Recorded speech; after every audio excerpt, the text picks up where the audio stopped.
possessões. Ora, os primeiros habitantes que moraram nas suas possessões e nas suas cidades foram os israelitas, os sacerdotes, os levitas e os netineus. E em Jerusalém habitaram dos filhos de Judá e dos filhos de Benjamim e dos filhos de Efraim e Manassés. Levante as vossas Bíblias e nos dirigimos ao Senhor. Altíssimo Deus, soberano, Pai eterno amado, Senhor, aqui está a tua santa e poderosa palavra. Eu te peço, Espírito Santo, fala segundo o teu querer, fala segundo a tua vontade, ó Pai. Eu te peço, Senhor e Deus meu, que eu venha diminuindo, que o Senhor venha crescendo, Pai, que a tua presença venha resplandecer nesse lugar, ó Pai. Eu te peço, Espírito Santo, venha nos conduzindo, meu Pai, do começo até o final dessa ministração. Eu te peço, Pai, em nome de Jesus, em nome de Jesus, em nome de Jesus. Pode se assentar e dar a melhor salva de palmas para Jesus, porque Ele merece.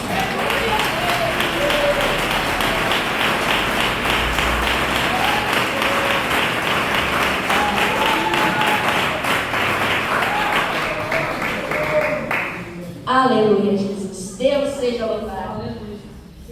Hoje nós vamos falar acerca do livro de 1 Crônicas, capítulo de número 9. E o interessante é que o capítulo de número 9, ele vai ser uma genealogia pós o período do exílio.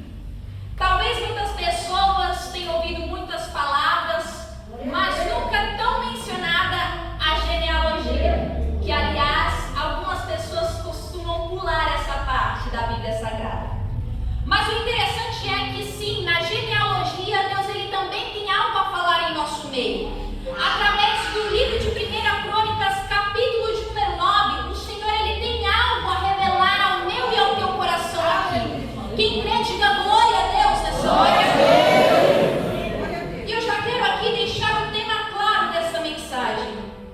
O tema dessa mensagem é: a nova geração trará restauração. Repita juntamente comigo: a nova geração trará restauração. Guarde bem esse tema, porque é sobre isso que vamos falar nessa noite. A palavra do Senhor a qual nós estamos situados nessa noite, primeiro nós precisamos entender que o livro de 1 Crônicas, ele é classificado como um livro histórico. E a proposta desse livro é mostrar para a nova geração a história dos seus antepassados. E o interessante é, com esse propósito, eu já quero liberar uma palavra sobre a mim, sobre a tua vida que está aqui presente. Aleluia! Deus, Ele te chamou e Ele tem uma identidade. Você tem uma identidade aqui nessa noite. Talvez você vai se perguntar: que identidade é essa? Identidade de servo de Deus, identidade de homem de Deus, identidade de profeta de Deus aqui nessa noite. E o interessante é, o livro de 1 Crônicas, ele vai abordar alguns assuntos, mas o interessante é, ele vai abordar primeiramente a preservação das tradições espirituais, ou seja, cultivar aquilo que foi ensinado pelos seus antepassados.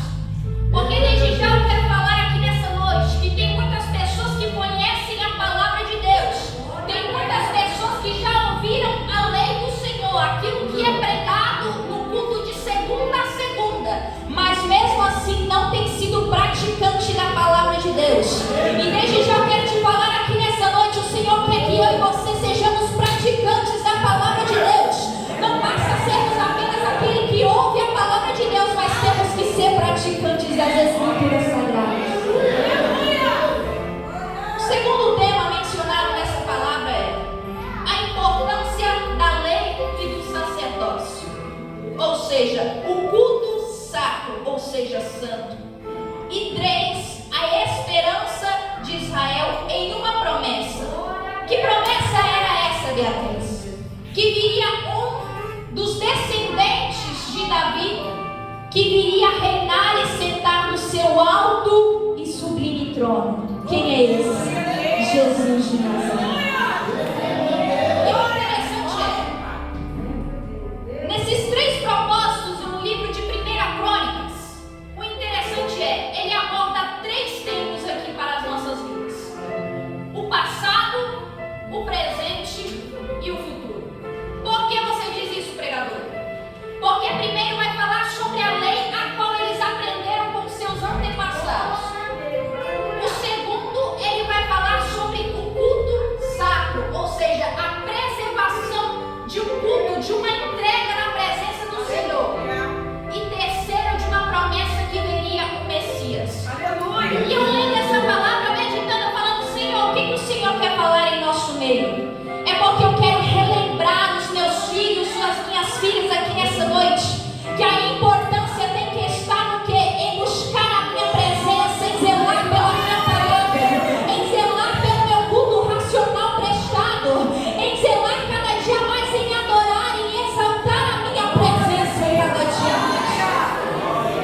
jovens na presença de Deus. Mas o interessante é, nem todos estão com o seu coração voltados para o culto de hoje. Tem muitas pessoas que estão pensando nos problemas, nas tarefas que ele tem que fazer na sua casa, até mesmo na sua família, no seu lar. Está com a cabeça tão presa em tantos pensamentos. Mas Deus me trouxe aqui para te dizer: ei filho, eu te chamei no culto de hoje para que você venha entender. Eu quero que você volte a buscar a minha presença por completo. Eu quero que você volte a me adorar em espírito e em verdade. Eu quero que você volte a entender que tem que ter zelo pela minha palavra, pela minha presença e principalmente pelo relacionamento que eu tenho contigo. Porque é triste de se dizer, tem pessoas que estão perdendo a essência de verdadeiro adorador. Calma que eu vou entrar no tema nessa noite. É só o começo, é a introdução da palavra. Tem pessoas que estão se esquecendo do que é prestar um culto racional para Deus. Tem pessoas que estão se esquecendo do propósito de nós lermos cada um dos versículos que estão na Bíblia Sagrada. Tem pessoas que estão num culto como esse, mas já não esperam, não anseiam tanto com a volta do Messias. Mas Deus nos trouxe aqui para te dizer: ei, volta a entender que o teu propósito é diferente no mundo de hoje. Volte a entender que a palavra de Deus ela tem que ser praticada. Volte a entender que você tem que estar num culto como esse, levantando a tua mão e dando glória, aleluia. Não é porque o pregador está mandando, não é porque o pregador está falando aqui na frente, não, não, não. É porque dele, por ele e para ele foram feitas coisas. Você está num culto como esse, não é para olhar para o pregador que veio nessa noite, não, não, não. Você não está num culto como esse por conta que o pastor ele anunciou que viria ter um culto no dia de sábado, não, não, não. Você está aqui porque você compreende: eu preciso de Jesus, eu necessito de Jesus. É Ele que eu adoro, é Ele que eu exalto, é Ele que eu glorifico e é a Ele que eu vou prestar todos os dias da minha vida. É porque você entende isso, porque você reconhece a sua total dependência de Deus. Só que é triste de se dizer, tem pessoas que não estão vivendo na dependência de Deus. Mas eu já quero liberar uma palavra para aqueles que não são dependentes de Deus, mas sim estão na sua autodependência. Eu faço, eu posso, eu faço aquilo que eu quero. Eu já quero liberar uma palavra acerca dessas pessoas que estão aqui nessa noite. Ei, volte a reconhecer que você precisa de Jesus. Volte a reconhecer que você precisa de Jesus cada dia mais na tua vida, na tua casa, no teu lar. Volte a reconhecer que é por conta dele que você está aqui nessa noite. Aleluia, Jesus.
Porque eles se esqueceram de Deus.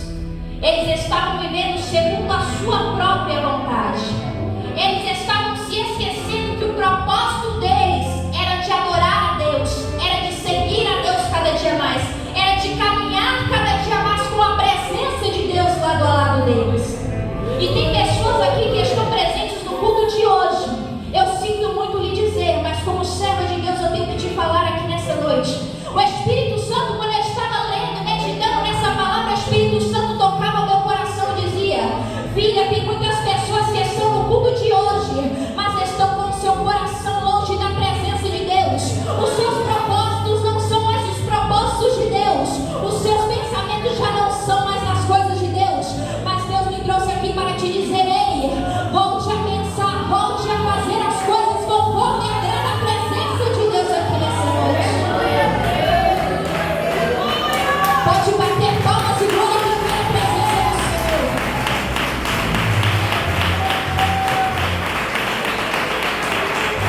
Aleluia, Espírito Santo. Tem pessoas que estão se esquecendo da total dependência de Deus. Ah, eu sou jovem, eu quero, eu vou fazer. Eu sou muito novo, deixa eu viver a minha vida.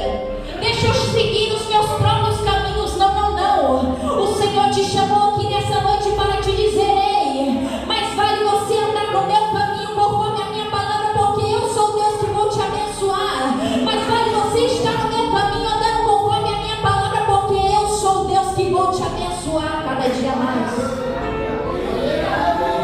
Vale mais a pena. Nada que o mundo vai te oferecer, nada que é passageiro aqui nessa terra vale a pena, conforme a palavra de Deus vai nos ensinar. Nada vale a pena a não ser a presença de Deus. Do que adianta você ter tudo, ter tesouros, ter todo ouro, prata aqui nessa terra, ter momentos, ter amigos ao seu redor, sendo que você não tem a presença de Deus sobre a tua vida? Do que adianta? Talvez você esteja como esse povo a qual nós estamos vendo aqui nessa noite, fazendo aquilo que desagrada a presença de Deus. Talvez é no seu andar, é no seu falar, eu não sei da tua vida com Deus, mas Ele sabe. Ele sabe que por isso mesmo Ele trouxe essa palavra nessa noite. Você sabe como você tem andado na presença de Deus. E Deus nos trouxe aqui para entendermos. Ei, volta a praticar aquilo que você aprendeu da palavra do Senhor. Volta a ter obediência, cada dia mais temor na presença de Deus. Volta a cada dia mais orar nas madrugadas, a buscar, a se santificar. Volta a cada dia mais a ter comunhão com a presença de Deus aqui nessa noite.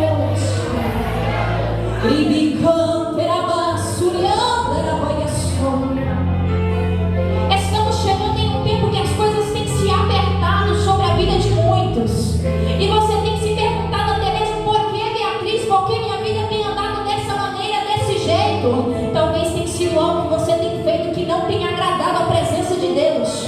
Mas Deus me trouxe aqui para te dizer: ei, é melhor que você venha obedecer a minha palavra do que continuar sofrendo as consequências das suas escolhas.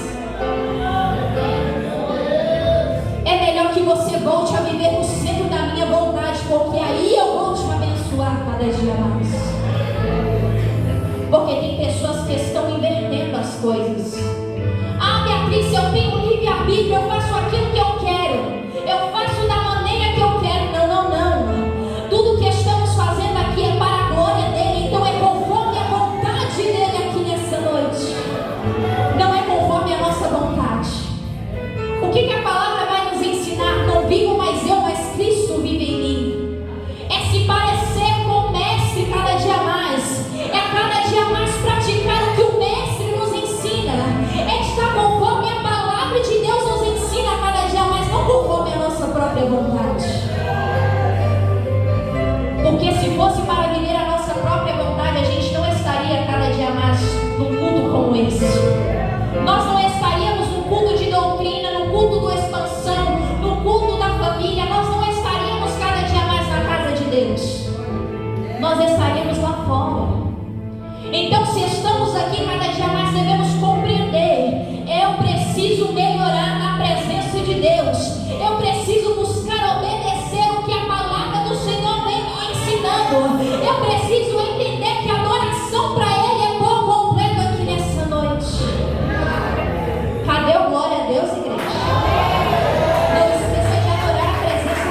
não, igreja? Sim. Sim ou não, igreja? Sim. Ele abençoa todos os seus filhos.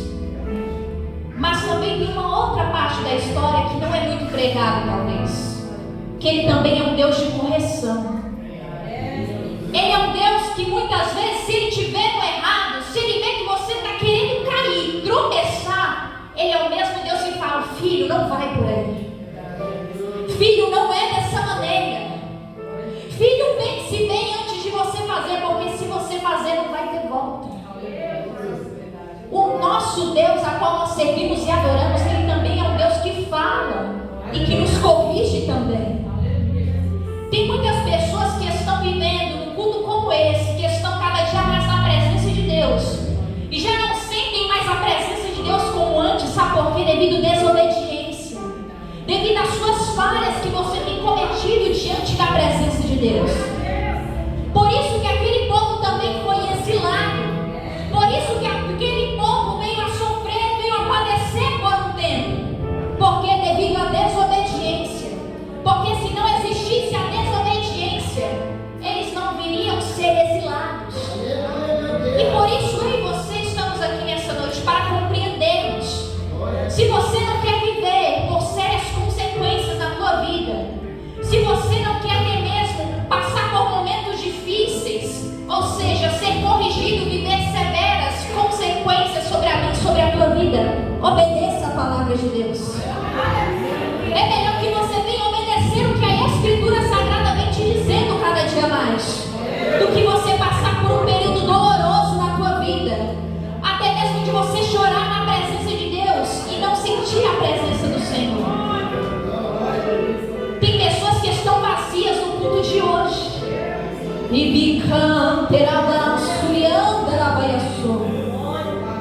Tem pessoas que estão com um vaso, mas um vaso vazio de obra.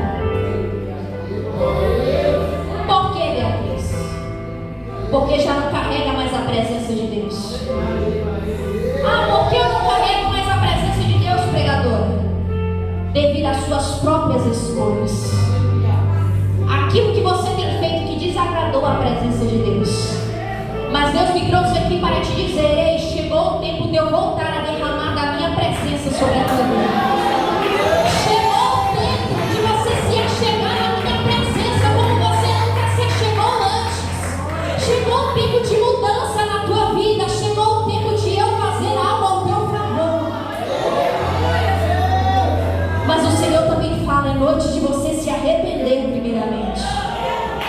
Se arrependa daquilo que você tem feito diante da minha presença, porque eu sou o Deus que vou voltar a te usar. Eu sou o Deus que vou voltar a derramar da minha presença. Eu sou o Deus que vou voltar a derramar do meu óleo santo sobre a tua cabeça. Oh, aleluia, Espírito Santo. Mas eu quero arrependimento nessa noite. É arrependimento por completo, não é aquele arrependimento que você fala: Senhor, me perdoa, no dia seguinte está cometendo a mesma falha. Não, não. É arrependimento por completo. Senhor, me perdoa. Senhor, me ajuda a melhorar. Senhor, me ajuda a não cair no mesmo erro, na mesma falha. Senhor, me ajuda a cada dia mais a obedecer a tua palavra. É isso que o Senhor quer da minha e da sua vida aqui nessa noite. Porque quando você voltar a buscar, quando você voltar a falar: Senhor, me perdoa, Senhor, me santifica, Pai, Senhor, lava e purifica as minhas vestes no sangue do Cordeiro, Senhor, me ajuda a melhorar na tua presença. Pode ter certeza que Deus, ele vai voltar a te usar tremendamente na presença dele. A presença dele vai se fazer presente sobre a tua vida, sobre a tua casa, sobre o teu lar. Levanta a tua mão, você que crê essa noite. Levanta a tua mão, você que recebe essa palavra, e glorifica a presença dele, porque ele está presente.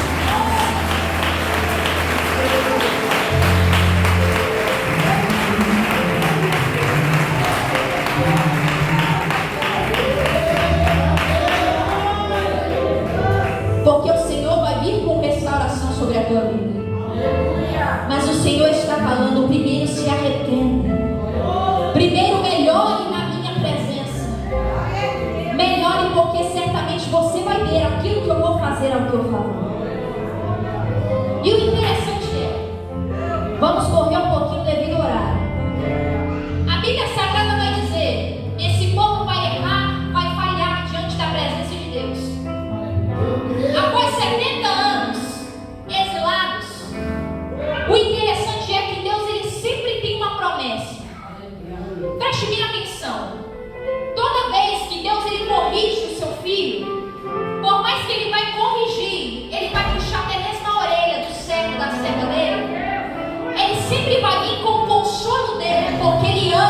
você. Porque Ele sabe como Ele vai trabalhar na tua vida.